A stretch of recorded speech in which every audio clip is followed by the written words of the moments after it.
Je m'appelle Léa, j'ai 27 ans et je suis formatrice aux outils du yoga.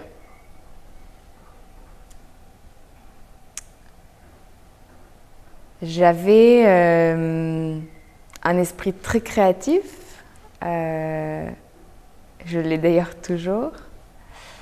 Et ça m'a permis, et on me disait que le yoga, ça permettait de se recentrer sur soi-même et de moins partir à droite et à gauche.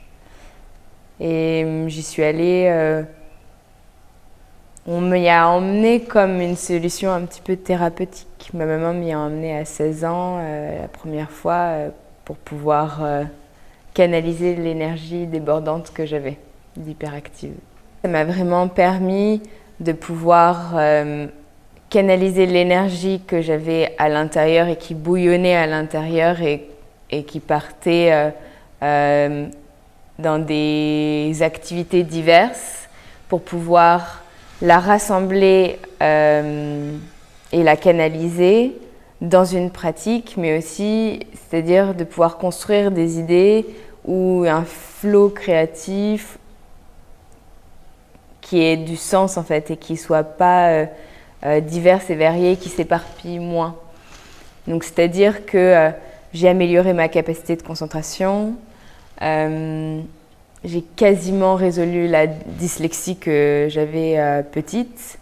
L'approche de Pranavashyak avec laquelle je travaille, on travaille sur 7 points de concentration différents, que l'on travaille de manière isolée et qu'on vient ensuite assembler comme les pièces d'un puzzle. Donc ça permet de pouvoir isoler des qualités et ensuite de les assembler pour pouvoir simplement améliorer ses capacités naturelles.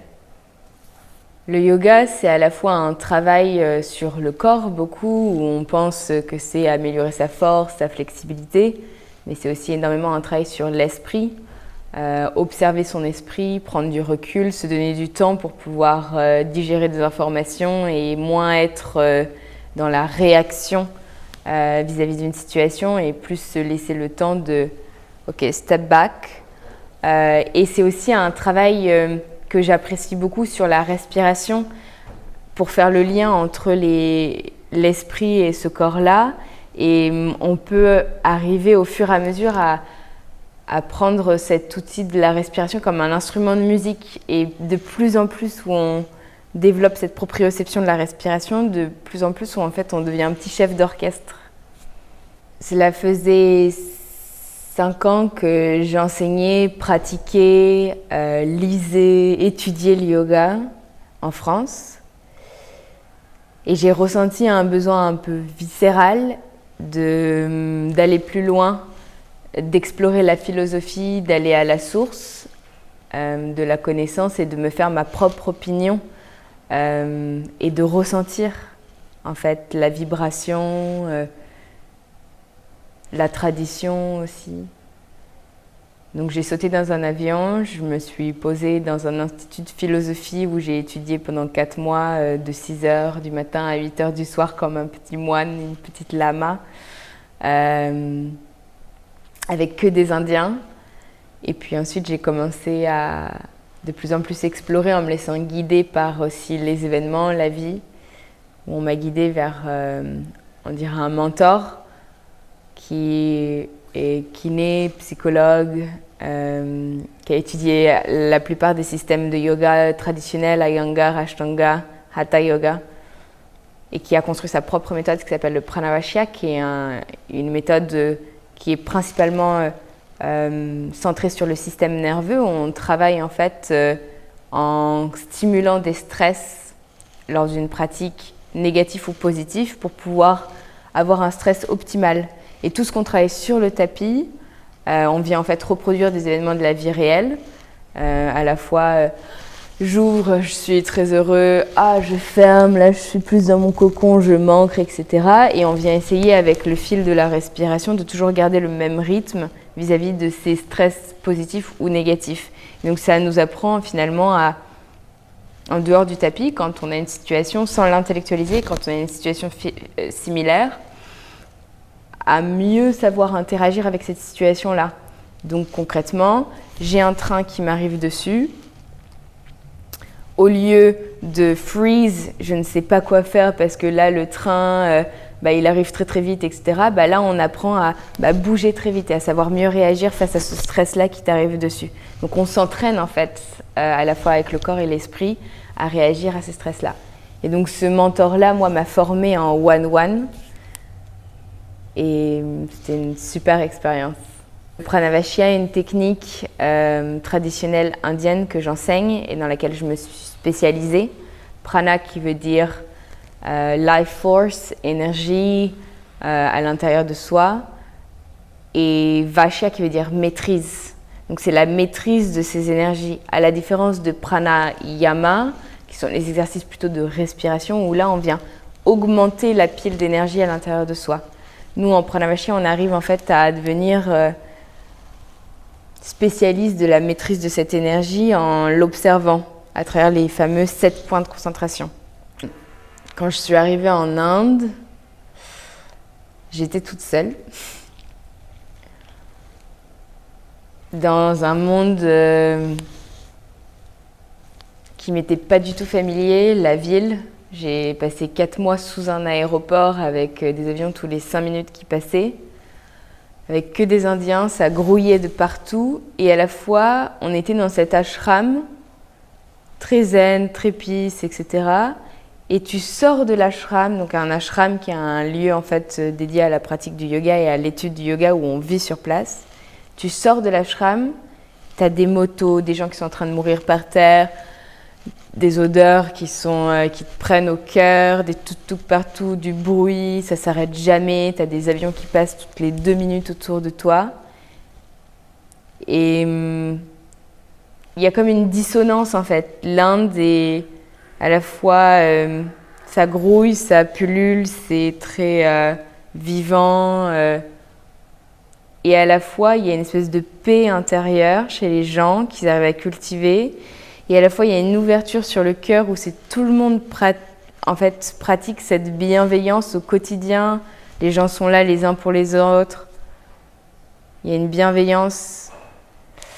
Et ça t'apprend finalement à être plus résilient, à être moins exigeant. Et à savoir, ok, pourquoi je fais les choses, c'est peut-être moins pour l'environnement, le bien-être évident, que pour ce fil que tu as voulu tirer et te dire « Ok, là, je suis d'accord avec moi-même parce que je suis là pour étudier la philo et que ça, je le fais pour moi, mais aussi je le fais pour les gens auxquels je pense et qui ont besoin de ça chez moi. » Et donc, c'était ça qui me faisait aussi me lever le matin, c'est me dire « Là, je suis en train d'étudier quelque chose qui est absolument capital pour ma propre connaissance en tant que professeur, mais aussi et en même temps pour les gens avec qui je vais partager cette connaissance ensuite. Et malgré du coup qu'on ait un avion qui passe toutes les 3 minutes ou que ça sente pas très bon, etc. Ça m'a vraiment drivé. Ça, c'était le premier voyage. Vivre avec des Indiens de 20 à 70 ans, on était à peu près 40. Tu as l'impression de trouver une nouvelle famille. Il n'y a plus de barrières. Et à la fois, c'est une culture qui est absolument complètement différente avec des classes sociales et encore des castes. Et c'était très touchant parce que j'étais la seule, on était 2 étrangères. Il y a une Autrichienne avec moi. Et ils nous ont accueillis et ils nous ont partagé tout ce qu'ils savent sur le yoga, sur la philosophie, comme si on faisait partie et qu'on était aussi indienne en fait. Et ça, c'était fort. Tu vois, d'être complètement... C'était pas simplement de l'étude, c'était de la pratique. Et c'est ça qui est incroyable avec la philo du yoga, parce que quand on dit philo, ça fait un peu peur, c'est « oh là là, philo ». Mais en fait, la philo, c'est simple, on est tous des philosophes. Et la philo du yoga, en l'occurrence, ces textes-là, c'est des textes pratiques qui te disent concrètement, avec des petits outils simples, comment l'appliquer à ta propre vie. Et c'est ça que moi j'aime beaucoup avec la philo du yoga, c'est qu'il n'y a rien de pompeux. Tout est simple et je pense que d'ailleurs c'est aussi ça que j'essaye de transmettre aujourd'hui dans mon enseignement. C'est que venez n'importe où vous en êtes, c'est des outils simples et souvent les gens sont déçus, ils s'attendent à avoir un truc, une technique super compliquée, chiadée, etc. Non, c'est simple en fait. Et tout le monde peut le faire. Tout le monde peut parler de philo, tout le monde peut faire du yoga. À chacun son niveau, tout le monde peut respirer. Je pense qu'il n'y a pas... On peut accueillir tout le monde en fait. Après, c'est une question de motivation. C'est d'être honnête en fait avec toi-même. Est-ce que j'ai vraiment envie d'apprendre à faire ça ? C'est comme quand tu vas surfer ou quand tu vas à l'eau. Est-ce que j'ai vraiment envie d'y aller ou est-ce que je le fais pour l'image que ça va me rapporter ? Et c'est là où est la passion, je crois, ou l'envie différente, c'est ok, est-ce que moi je suis honnête avec moi-même et qu'est-ce que j'ai vraiment envie de faire de ça ?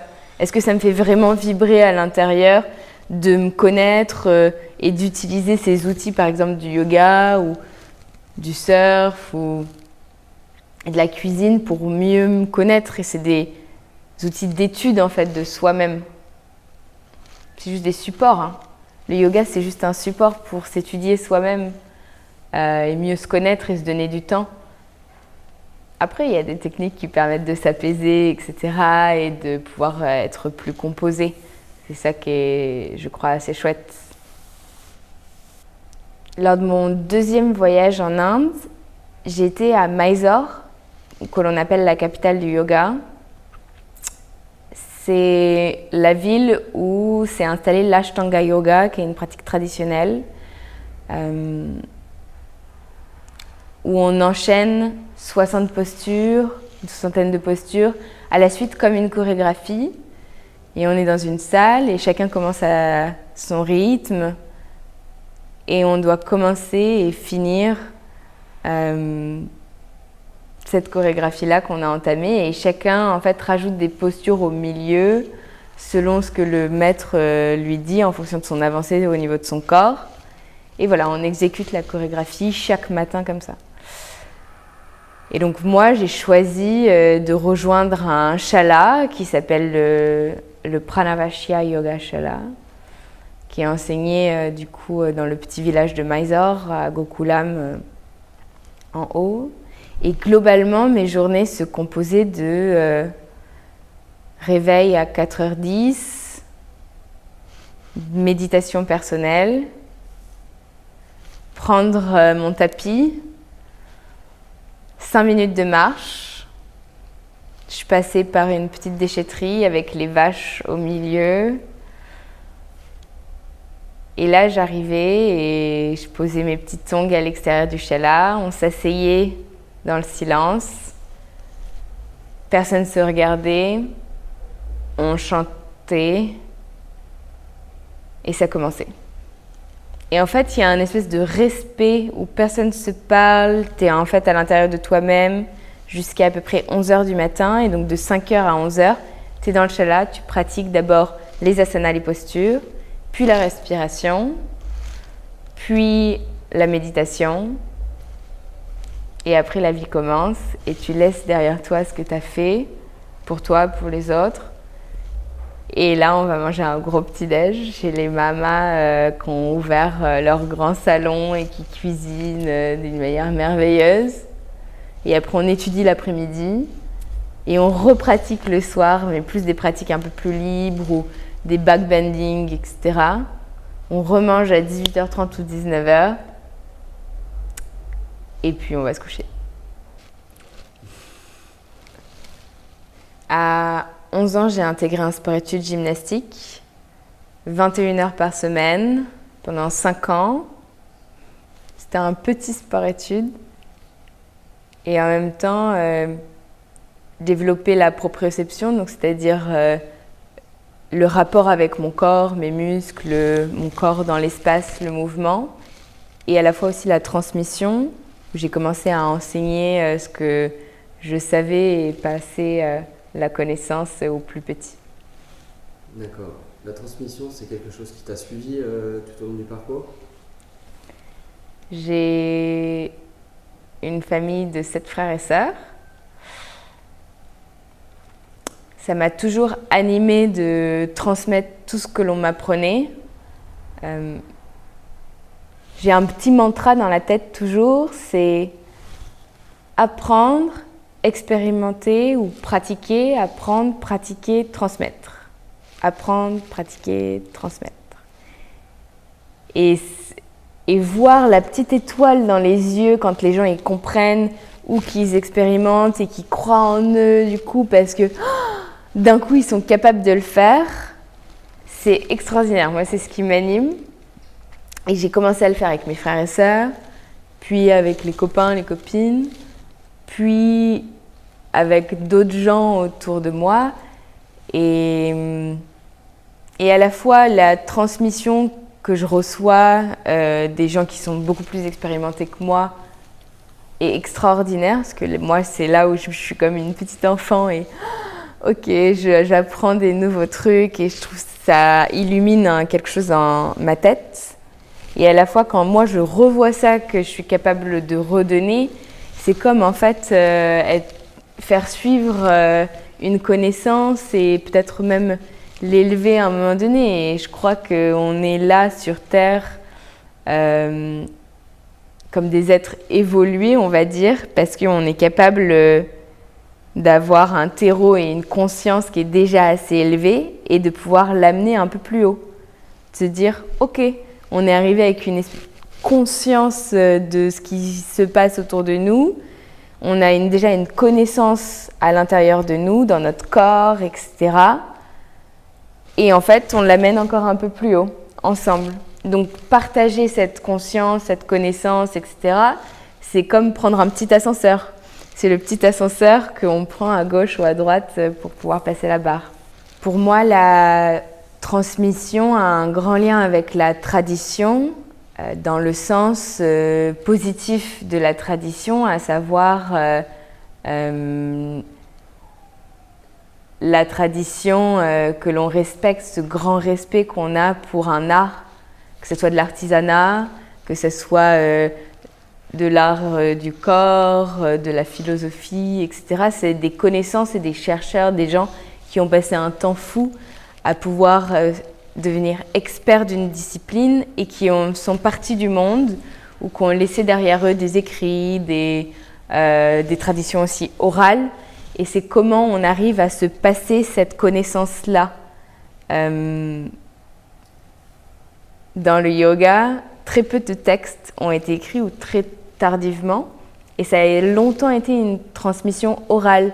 Donc on dit Guru Parampara Shishya. Donc c'est Guru Shishya ou on dit Parampara. Donc c'est l'art de la transmission de gourou à disciple. Guru Shishya, gourou à disciple. Donc les yeux dans les yeux.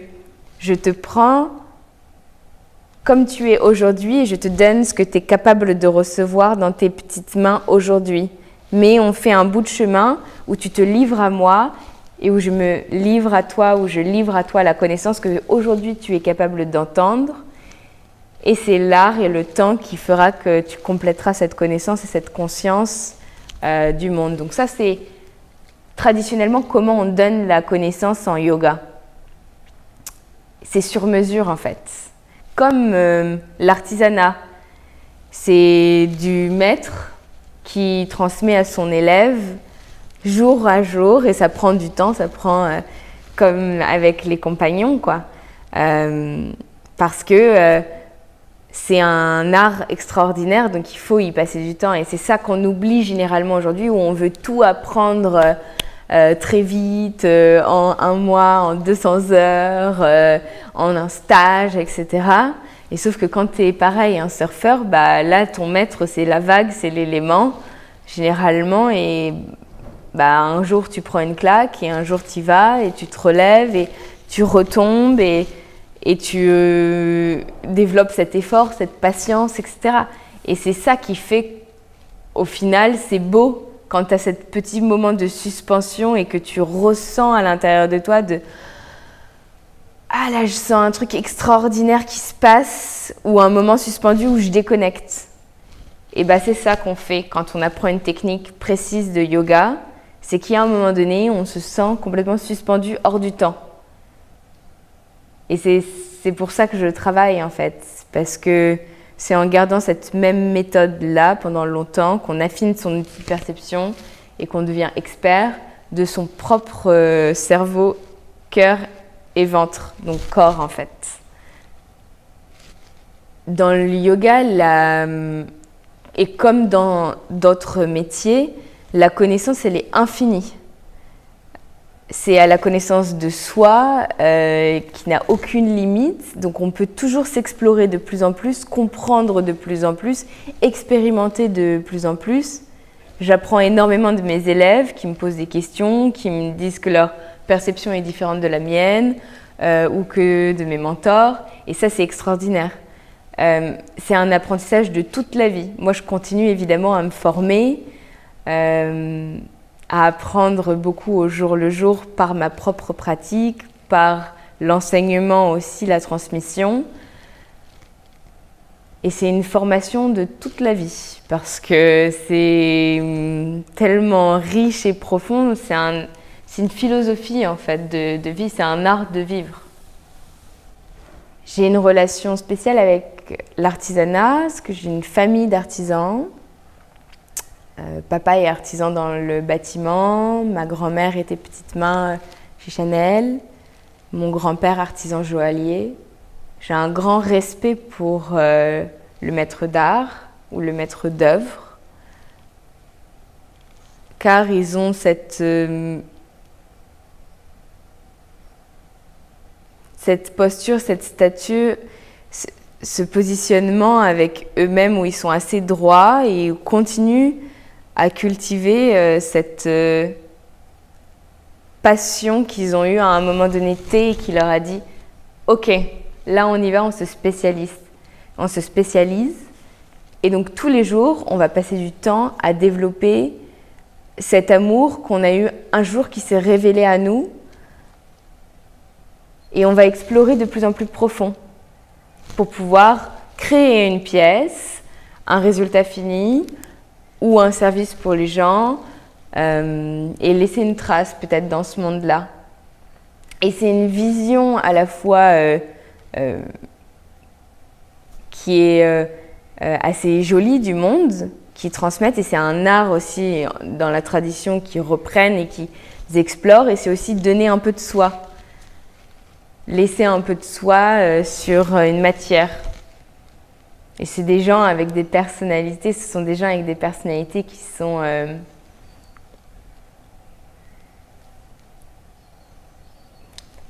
très droites, des postures qui sont très... ils n'ont pas besoin des autres pour pouvoir se construire, ils sont dans leur petite grotte, ils créent, ils expérimentent et puis après peut-être ils vont dans le monde. Mais tu sens qu'il y a une espèce de retrait comme ça, une protection. Et généralement, moi la première, on est vraiment beaucoup dans le monde et on s'oublie parfois un peu, on se dilue. Quand tu regardes un artisan en train de travailler, il y a cet état de flow, cet état de pleine conscience où ils sont complètement immergés dans leur art parce qu'ils y ont passé des années à le cultiver et qu'ils sont dans une maîtrise complète de leur petits mouvements, de la sculpture, comme avec Arnaud, qui fait des magnifiques sculptures dans le bois. Et donc tout est intégré à la fois au niveau de la tête, du mouvement du corps, qui fait qu'il rentre en fusion avec un élément.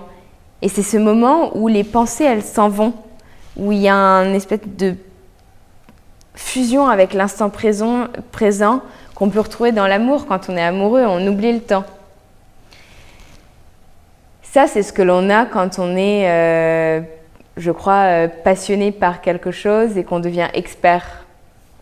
Et c'est le point commun entre l'artisanat et la pratique du yoga. la pratique de la pleine conscience. L'artisanat, c'est un art, comme le yoga. C'est un art de cultiver une pratique, que ce soit une pratique artistique ou des techniques de connaissance de son corps et de son esprit. Si on donne du temps, et dans les textes traditionnels du yoga, ils disent que au bout de 7 ans, si on pratique tous les jours la même chose à la même heure, on devient expert. Ça correspond à peu près à plus de 10 000 heures. Et ça, c'est le point commun entre l'artisan et le maître de yoga.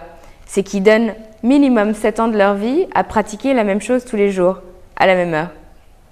Et donc, ils deviennent experts et en fusion avec leur art.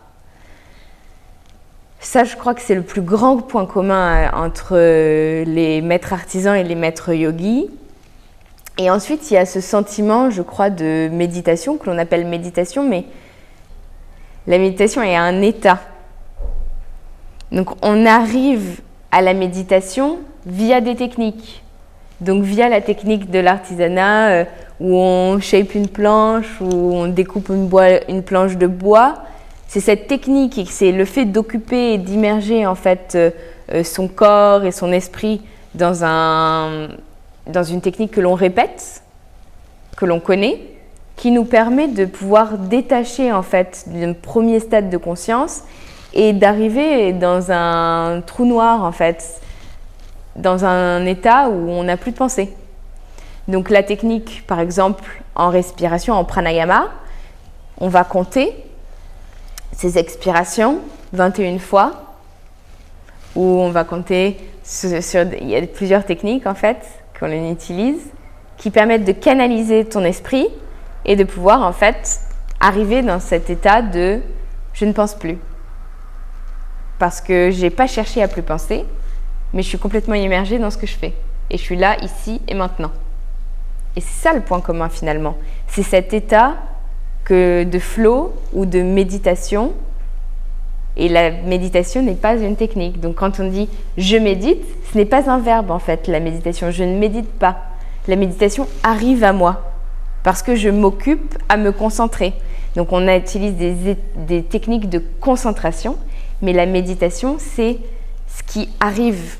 C'est un cadeau en fait à la fin. C'est un peu comme Padmasana, qui est la posture finalement finale du yoga, ou même si on veut faire yoga mudra comme ça, on va pas aller chercher à faire cette posture-là, mais c'est un résultat, parce qu'on a bien travaillé à faire et à ouvrir tout son corps. Donc c'est le cadeau à la fin.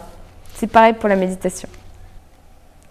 Si je suis enseignante aux outils du yoga aujourd'hui, c'est parce que je suis passionnée par les humains et que j'essaye de m'attacher, quand je rencontre un humain, de me dire c'est quoi ou quelle est la chose extraordinaire dans cette personne?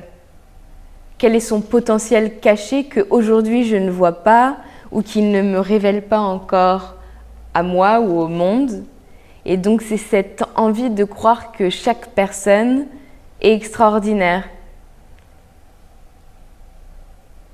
Et j'adore rencontrer des nouvelles personnes, parfois un peu trop,